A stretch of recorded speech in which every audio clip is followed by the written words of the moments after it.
मैं मेहनत हूँ। हाँ, मैं मेहनत हूँ। मैं परम पिता परमेश्वर के हाथों से बनाई एक ऐसी सृष्टि हूँ जो इस धरती पर आदमी को इंसान बना देती है। अगर कोई सच्चे मन, वचन और कर्म से मुझे अपनाता है तो मैं इंसान के रूप में सीधे ईश्वर से भी मिलन करवा सकता हूँ। मैं ये बात हवा में नहीं कह रहा हूँ, इसे एक उदाहरण से सिद्ध भी करूँगा। रामायण में शबरी की कथा तो आप जानते ही हैं ना। वह भील राजकुमारी थी, लेकिन उसने इंसानियत के ऐसे कर्म करने चाहे कि उसे अपने महल छोड़कर जंगल में भागना पड़ा, जहाँ उसने मतंग ऋषि के आश्रम में मुझे यानी मेहनत को पूरी तरह अपनाया।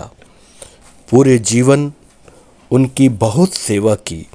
अपने अंत समय ऋषि ने उन्हें आशीर्वाद दिया और कहा कि एक दिन वन प्रवास के दौरान भगवान श्री राम अपने अनुज लक्ष्मण के साथ आएंगे और तुम्हें मोक्ष प्रदान करेंगे।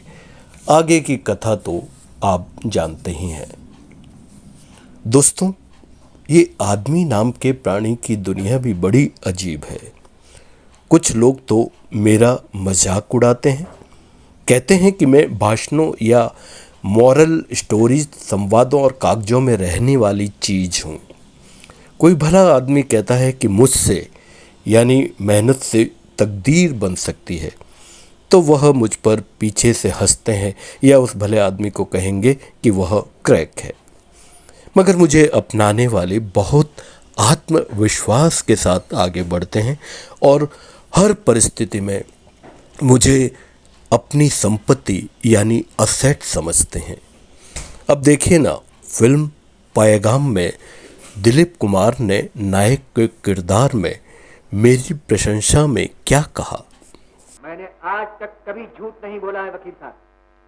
योर ऑनर, मैं इन अल्फाज के खिलाफ अपनी पूरी ताकत के साथ एहतजाज करता हूँ। मैं अदालत से पूछता हूँ कि जो माँ अपने बच्चे को अपने सीने से दूध पिलाकर जिंदा रखती है, क्या वो बच्चा उसी माँ के सीने में खंजर भोंक सकता है? मेरे बारे में राजस्थान जोधपुर के एक बड़े उद्योगपति अशोक जी बाहेती क्या कहते हैं। मानव जीवन के लिए परिश्रम लक्ष्य प्राप्ति का सबसे बड़ा साधन है। प्रयत्न करने से और परिश्रम करने से ही लक्ष्य की प्राप्ति हो सकती है, और जो जितना ज़्यादा परिश्रम करता है उतनी सफलता के शिखर पर वो आगे बढ़ता है। इसलिए परिश्रम का हमारे जीवन में बहुत ही महत्व है। गीता में भी कहा गया है कि कर्म बिना फल की प्राप्ति नहीं हो सकती।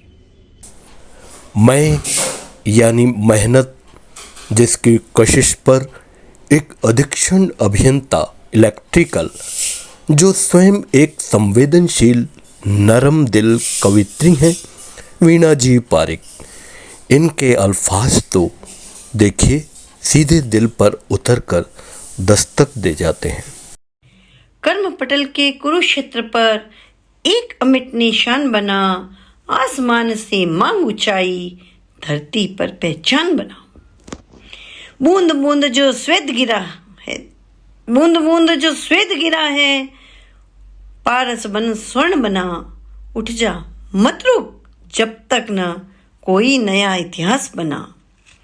लक्ष्य को तूने नौ में भर ले, लक्ष्य को तूने नौ में भर ले, परिश्रम हथियार बना। सपना हर सच हो जाएगा, सपना हर सच हो जाएगा, अक्षु को भी धार बना। सूरज से तू उग निरंतर, सूरज से तू उग निरंतर, वैभव का इतिहास बना। कर्म पटल के कुरुक्षेत्र पर एक अमिट निशान बना।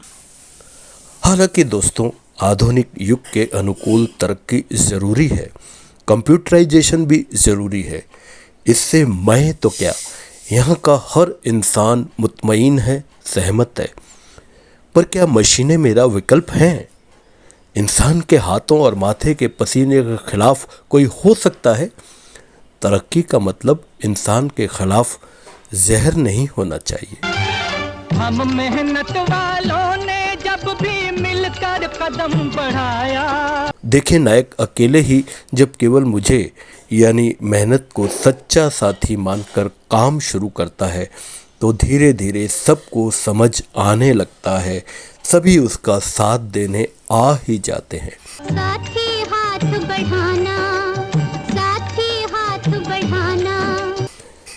पौराणिक युग से आज तक मेरा मोल वही है, मेरी प्रकृति वही है।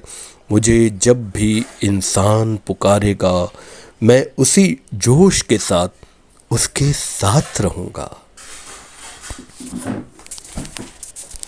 नवयुग का वरदान जमाना देखेगा, जागेगा इंसान जमाना देखेगा, जागेगा इंसान जमाना देखेगा।